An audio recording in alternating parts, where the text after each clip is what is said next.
Maíra Valadares Soares, de 34 anos, é jornalista com pós-graduação em gestão de projetos e gestão de inovação social. Foi durante sua pós em Nairobi, na capital do Quênia, que ela recebeu uma proposta de trabalho para trabalhar numa empresa em Maputo, na capital de Moçambique. Lá ficou por 3 anos e meio, mais ou menos. Né? Então, hoje eu vou conversar com a Maíra. Tudo bom? Boa noite. Em primeiro lugar, obrigada por ter aceitado a entrevista, para a gente saber um pouquinho da sua vida lá na África. Imagina, é um prazer. Maíra, a grande maioria das pessoas, pelo menos que eu conheço, vai fazer pós nos Estados Unidos, na Europa, na Austrália, até no Japão. Por que você foi para a África? Eu não sei, eu estava no Brasil já fazia desde sempre, né? E eu estava numa consultoria em que eu trabalhava com sustentabilidade, falando para grandes empresas como Petrobras, Natura, Santander, como que eles deveriam comunicar a sustentabilidade ou ajudando a construir estratégias de sustentabilidade. E eu estava muito falando sobre as coisas. E eu queria fazer algumas coisas. E aí eu comecei a procurar cursos. E aí eu fui procurando por esses caminhos que você falou mesmo. Que era, deixa eu ver Estados Unidos, deixa eu ver Harvard, deixa eu ver Cambridge, deixa eu ver coisas assim. Só que eu Sim. olhava aqueles cursos e nenhum me chamava atenção. Uhum. Nenhum me chamava atenção. E aí, nesses tempos que eu estava procurando esses cursos no exterior, eu fui procurar uma orientação para fazer o GMAT, que é uma prova, né, para você entrar em faculdade dos Estados Unidos, coisa assim. E eu fui numa consultoria que dava assessoria para esse tipo de prova, e eu achei o cara muito bacana lá, um dos coaches muito bacanas. Só que no fim, eu acabei não fazendo nada em relação a isso, porque eu não achei nenhum curso que eu gostava, achei que era caro, desencanei. Só que aí, um dia eu tava lá em São Paulo e uma amiga falou assim, não, você lembra aquele cara que você falou que você gostou, né, o coach? Ele vai dar uma palestra na Paulista tal dia. Eu falei, vamos lá ver o que ele tá fazendo agora, vai que tem alguma coisa legal. E aí, quando eu cheguei lá, ele tava dando uma palestra e, no fim, ele falou sobre esse curso no Quênia. E a hora que ele falou sobre esse curso, eu falei, não, é isso que eu quero fazer. É esse, né? É esse, tipo, eu falei, não, agora eu vou. E isso foi, tipo, janeiro. E no final de janeiro eu já tava no Quênia. Tipo, eu fiz a inscrição, passei no processo seletivo, tipo, foi 20 dias, assim. Qual é o nome do curso que você foi fazer lá? E é pós-graduação, né? É pós-graduação, gerenciamento de inovação social. Pós-graduação em gerenciamento de inovação social no Instituto Amani. Eles têm também o mesmo curso em São Paulo. O Amani, ele tá em São Paulo, tá em Nairobi e tá na Índia. Não lembro exatamente a cidade na Índia. Mas eu queria sair do Brasil, Escuta, né? e como era a sua vida lá no Quênia? Era bem diferente, né? Assim, porque eu não conhecia ninguém, não conhecia nada, obviamente. Então eu cheguei lá e a primeira coisa era que o endereço era o nome de um prédio. E aí era o nome de uma rua e o nome de um prédio. Não tinha Eu falei, número? gente, não tinha número. Aí eu falei, gente, como que eu faço? Eu chego e eu falo pro taxista, é isso? Né? Tipo, ele vai achar no meio da cidade o nome de um prédio, assim, né? E era assim mesmo que funcionava, era o nome da rua e você andava pela rua com o táxi para achar o prédio. Não tinha número mesmo. Mas era. E assim, a gente não pegava o táxi sozinho no aeroporto, a própria escola já organizava o táxi, porque sem segurança e tal. E aí, quando eu chegava lá, em Nairobi, são grandes condomínios, né? Lógico, tem as favelas e tudo mais, mas nos lugares que eu morei, eram grandes condomínios, todos fechados, com arame farpado, então eram grandes muros. Então você passava na rua, eram muros, muros, muros, muros, muros, com arame farpado e os seguranças armados na porta, né? Nossa, E, mas lá é tão violento assim? então, um tempo atrás, uns anos atrás, teve um ataque terrorista lá, né, num shopping lá. Então, depois disso, as questões de segurança aumentaram muito. Tá. Então, mesmo para você entrar no shopping, você tinha que passar por detector de metal, você tinha que. Eles revistavam o carro, passavam o detector de metal embaixo do carro. Então, para isso para mim era super diferente, assim, né? Eu nunca tinha passado por isso.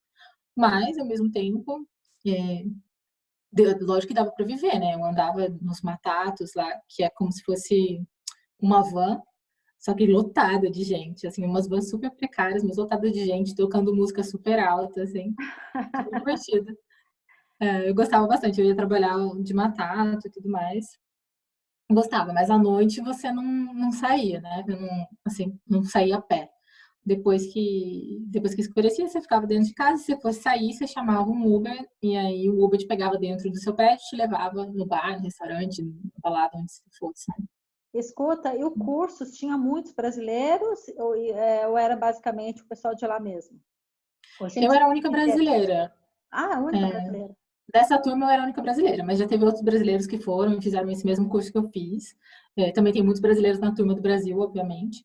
Mas essa turma que eu tava tinha gente de vários lugares. Tinha gente do Canadá, tinha gente dos Estados Unidos, tinha gente da África do Sul, tinham quenianos, tinha gente de Uganda, tinha gente de diversos países E ali. você Era ficou uma quanto? turma pequena, eram Aham, 15 pessoas, porque o curso ele é bem focado em turmas pequenas, para poder dar atenção para todo mundo e tal, aham. mas era bem diverso. E você ficou quanto tempo lá, Maíra?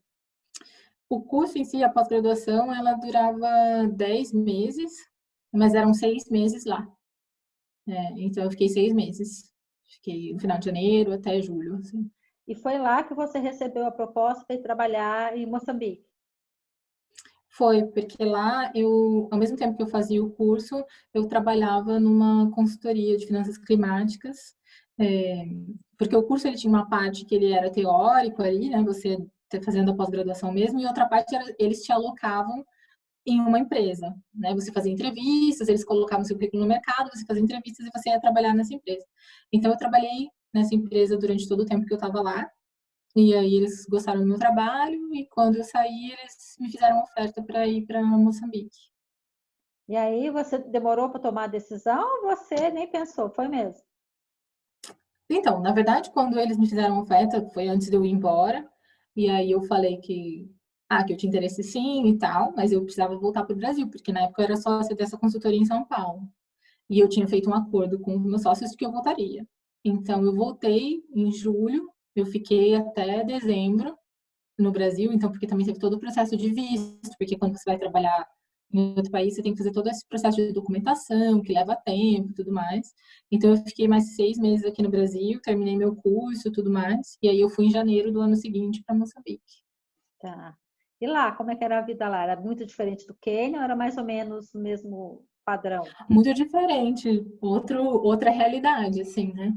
O Quênia, o Nairobi, ele é uma cidade enorme, é uma cidade, sei lá, é uma metrópole. Então, tem muita gente, muito carro, muito trânsito, tudo acontecendo. Eles chamam também da savana de silício, né? Porque é onde tem muita inovação e até por isso que o curso está lá, né? De inovação social e tudo mais. Aham. Então, era uma cidade super borbulhante, assim, muita coisa acontecendo. Aí, quando eu fui para Maputo, Maputo é uma cidade pequena. Maputo, quer dizer, uma cidade que tem 1 milhão e pouco de habitantes e tudo mais. Só que você vive ali em Maputo, na cidade que eles chamam cidade de cimento, que é uma área pequena. São, sei lá, é um bairro, basicamente é um bairro. Então você vive ali uma vida muito tranquila, assim, lógico, é uma vida muito privilegiada, você está como expatriado num outro país, mas ali eu não vivia num lugar cheio de seguranças nem nada, né? Tipo, eu morava num prédio normal e andava na rua à noite, fazia as coisas normalmente como eu faço aqui. Então, no quesito de segurança, era muito mais tranquilo. Mas você tem essa percepção que o brasileiro confunde muito, acho que tudo é África. Sim, isso é uma piada na própria África, Ah, né? Os é? próprios africanos, eles falam, nossa, a galera fala África como se fosse um país, e, gente, são mais de 50. E eles mesmos dão risada das pessoas Ah, que falam da África como se fosse a África, sabe? Não, sim. gente, a África é um continente. É, verdade. E a empresa onde você trabalhava em Maputo, ela fazia o quê? Era empresa do É, quê? é uma empresa de gestão de resíduos e reciclagem. Então, essa parte de gestão de resíduos em Moçambique, ela é bem precária, né? 98% do lixo que tem no país vai para lixeiras a céu aberto, então não são nem aterros sanitários. E reciclagem tem quase nada mesmo.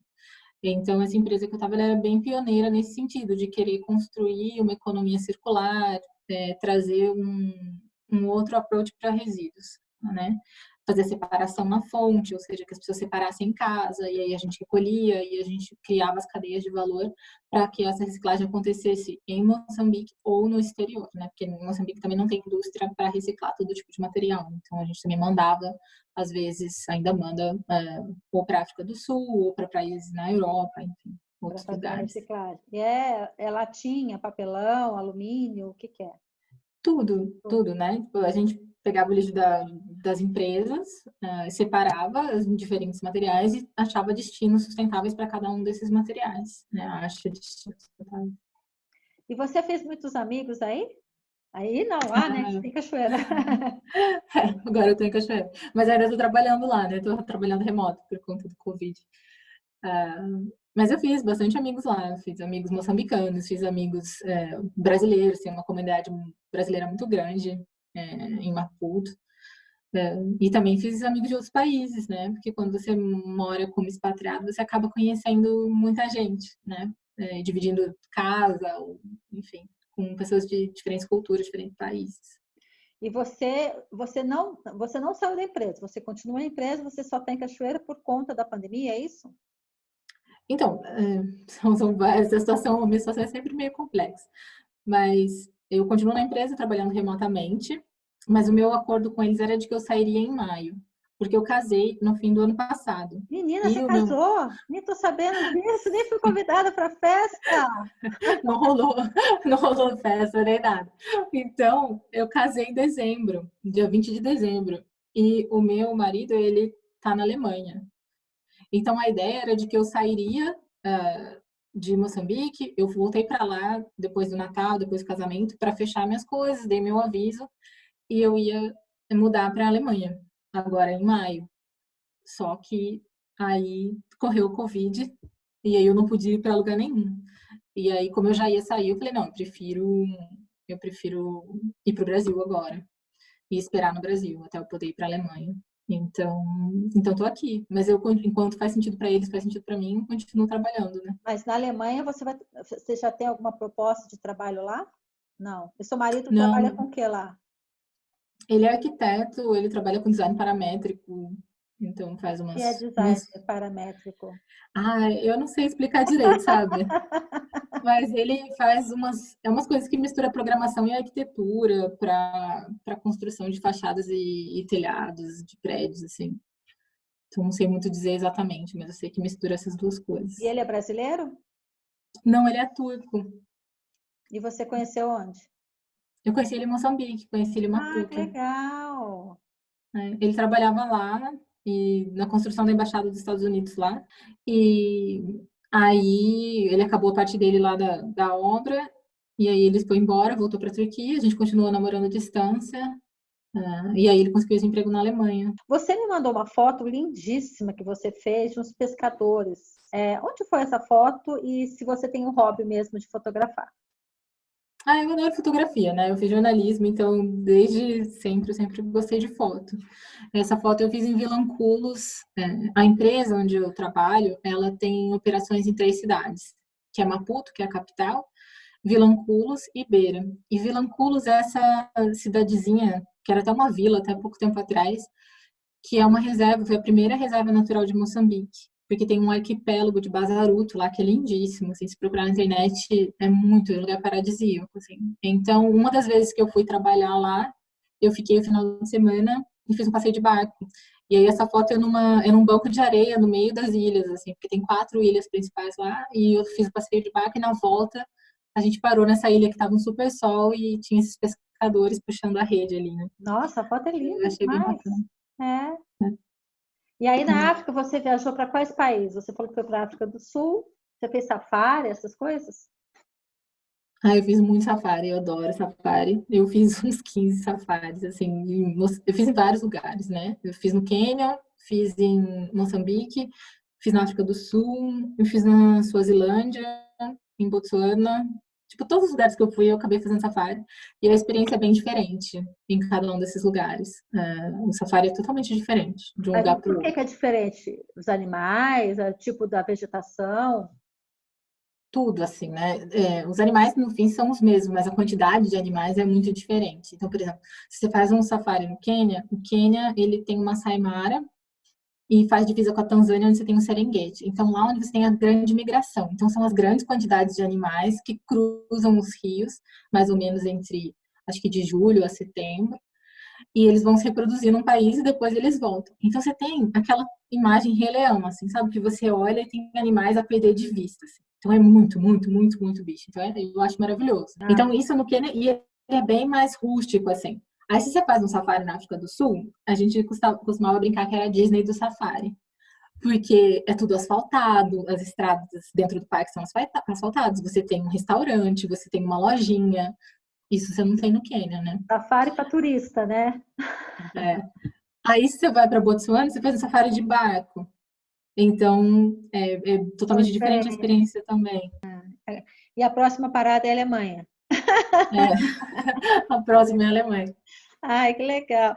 Maíra, olha, super obrigada pela entrevista. Adorei você ter topado, né? É um projeto que eu estou fazendo aí de fazer umas entrevistas com pessoas ligadas à cachoeira ou cachoeirenses e tal. E foi muito legal, viu? Super obrigada.